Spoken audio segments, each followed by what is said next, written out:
Presidenta, señorías, buenas tardes. Gracias.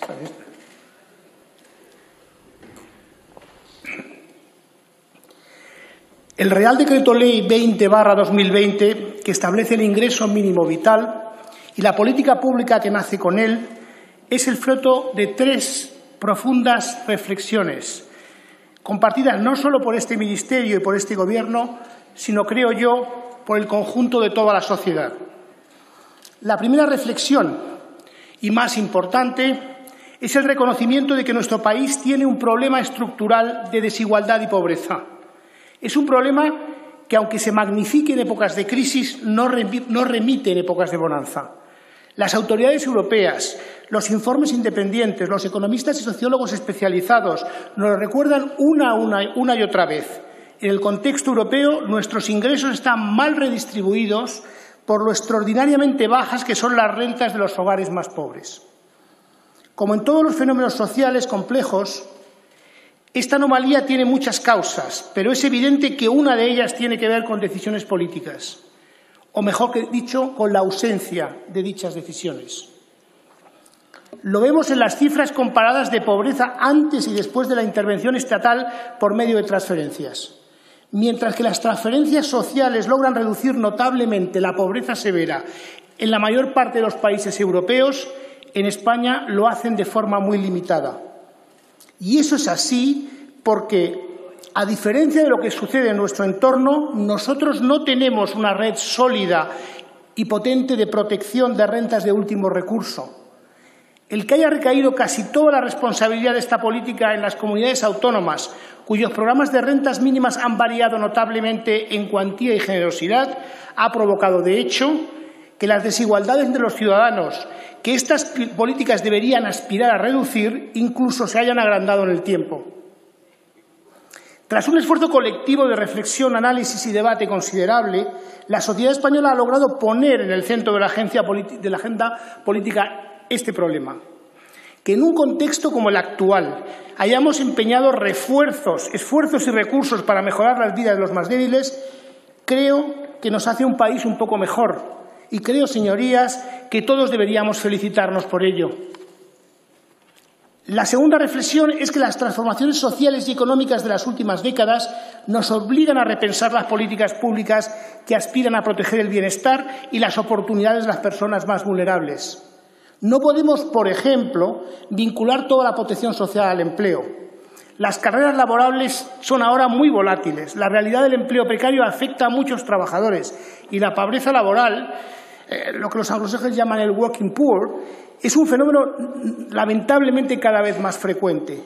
No podemos tampoco ignorar las diferentes realidades de los hogares vulnerables de hoy, como las dificultades extraordinarias que afrontan las familias monoparentales con pocos recursos, dificultades que injustamente lastran las oportunidades de los niños y las niñas que crecen con ellos.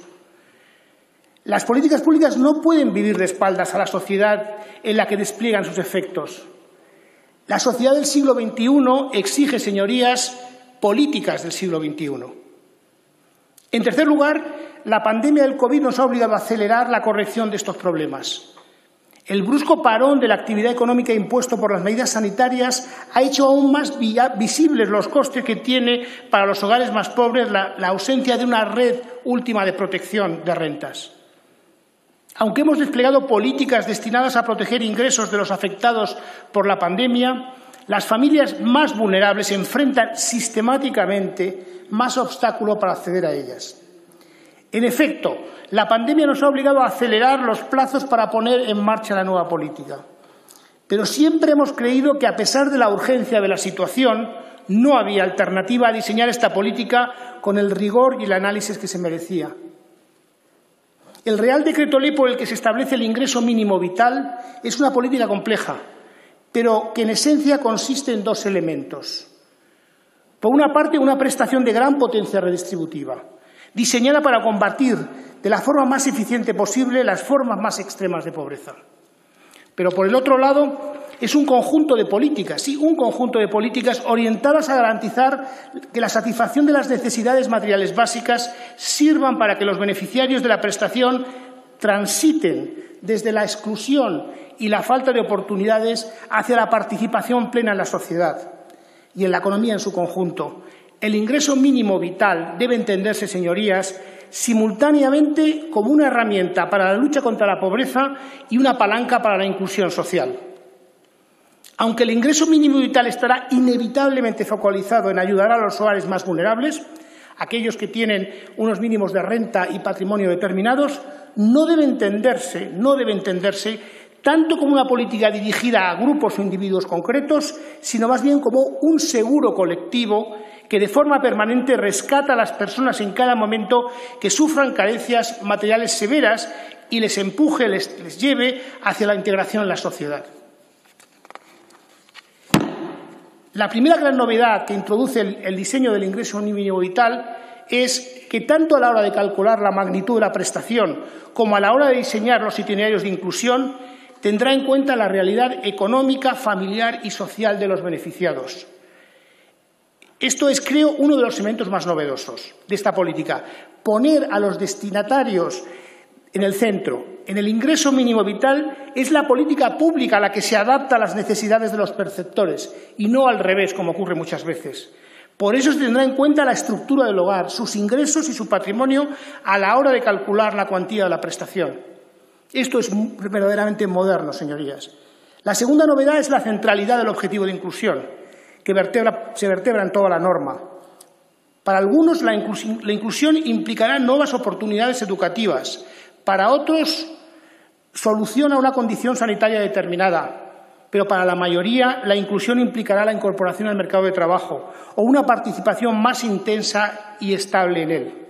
Para ello, la norma incorpora una batería amplia de medidas destinadas a incentivar el empleo de los beneficiarios y a evitar en lo que la literatura suele hablarse como la trampa de la pobreza. Pero tan importante y novedoso como el contenido y diseño concreto de la norma es cómo hemos llegado a ella. El diseño del ingreso mínimo vital se ha basado en un trabajo profundo, riguroso y meticuloso. Hemos unido toda la información disponible sobre la renta, la riqueza, las trayectorias laborales de cada una de las personas que componen todos los hogares españoles. Para ello hemos contado con la colaboración, entrega y profesionalidad de los funcionarios de la Seguridad Social, de la Agencia Tributaria, del Instituto Nacional de Estadística y de otras unidades administrativas de la Administración. Hemos también colaborado mucho con las comunidades autónomas. Hemos examinado de manera exhaustiva la riqueza de esa información con el objetivo de delimitar muy bien los hogares a los que queremos llegar y conocer bien la realidad de los potenciales beneficiarios. Gracias a este examen minucioso descubrimos, por ejemplo, entre otras cosas, la importancia de considerar no solo la renta, sino también el patrimonio neto de los posibles perceptores. Antes de elegir el diseño definitivo, hemos simulado y comparado muchísimas alternativas, evaluando su eficacia en la reducción de la pobreza y su coste fiscal. Todo este trabajo nos hace estar razonablemente seguros de lo que hoy solicitamos validar en el Congreso es un buen diseño de una política pública que logrará sus objetivos a un coste fiscal perfectamente asumible. No solo eso, sino que la norma contempla distintas disposiciones que propician una mayor formalización de la economía con efectos positivos que eso puede tener para la sociedad, incluidos de naturaleza recaudatoria y fiscal. Y, por supuesto, frente a mensajes que se han deslizado estos últimos días, el ingreso mínimo vital es incompatible con situaciones de irregularidad administrativa. Pero somos humildes y somos conscientes de que será la realidad la que en última instancia nos dé o quite la razón. Por eso nos gusta pensar en el ingreso mínimo vital como una política viva, que estará permanentemente aprendiendo de la realidad a la que pretende incidir y que será evaluada de manera continua, antes, durante y después de su despliegue.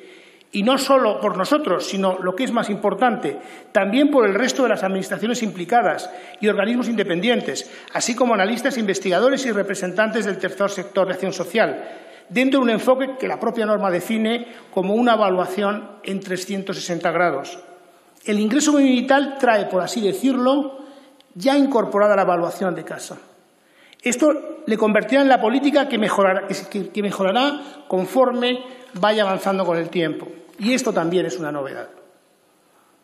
Además de con rigor metodológico y con permanente contraste empírico, hemos diseñado esta política con el mejor espíritu de diálogo que hemos sido capaces en la coyuntura de los últimos meses. Hemos explicado y hemos escuchado a los grupos parlamentarios, a los gobiernos autonómicos, a los ayuntamientos, a los agentes sociales, a los empresarios y a los sindicatos, por supuesto al tercer sector. A pesar de las razonables e incluso deseables diferencias, he de decir que he encontrado en todos ellos, en todos ustedes tendría que decir, un firme espíritu de compromiso con las ideas centrales que subyacen a esta política. La necesidad de corregir el problema de desigualdad y pobreza estructural que afecta a nuestra población más vulnerable. El deseo de adaptar las políticas públicas a la realidad económica y social de nuestro tiempo y la urgencia de atender las necesidades surgidas como consecuencia de la pandemia. Gracias a este diálogo sincero y a las sugerencias, preocupaciones e ideas de unos y otros, la norma es hoy mucho mejor y es además más de todos. Creo firmemente que estamos ante una política que dibuja un marco de acción en el que, más allá de las sanas discrepancias ideológicas, todos deberíamos sentirnos relativamente cómodos. Una política que respeta e incluso potencia la capacidad de las comunidades autónomas para atender las necesidades específicas en sus territorios y que cuenta con las entidades locales y con la sociedad civil para conocer mejor las necesidades de los beneficiarios. Aunque en ocasiones damos a entender lo contrario, la opinión pública merece saber que los representantes políticos somos capaces de dialogar y de construir, y me gustaría que esta política fuera recordada como un ejemplo de ello. Anteayer mismo, en esta misma casa, en mi comparecencia en la Comisión de Trabajo, Inclusión, Seguridad Social y Migraciones, tuvimos un enriquecedor debate en un ambiente de cordialidad y respeto que la ciudadanía merecía presenciar más a menudo. Este espíritu de diálogo constructivo siempre ha de ser bienvenido, pero para una política como esta, que nace como respuesta a un déficit estructural de nuestro estado del bienestar, que por tanto aspira a desplegar sus efectos varias legislaturas y que requerirá en su día a día de la implicación activa de varios niveles de gobierno y de la sociedad civil, la cooperación no es solo deseable, sino absolutamente indispensable. Es por ello que la norma incorpora también un modelo de cogobernanza en el que las diferentes administraciones, los agentes sociales y la sociedad civil serán actores centrales en el desarrollo y evaluación de la política. Acabo, señorías. Lo que ahora han de votar es una norma que corrige un déficit histórico de nuestro modelo de bienestar, que nos pone a la vanguardia en el uso de datos para la elaboración de políticas públicas y que, sobre todo, nos dignifica como país. Les pido no solo que voten a favor de ella, les pido que se impliquen plenamente en su despliegue a partir de mañana. Pueden estar seguros que desde nuestro Ministerio y desde el Gobierno, con generosidad y voluntad de entendimiento, seguiremos, como siempre, contando con ustedes. Muchas gracias. Muchas gracias, señor ministro de Inclusión, Seguridad Social y Migraciones.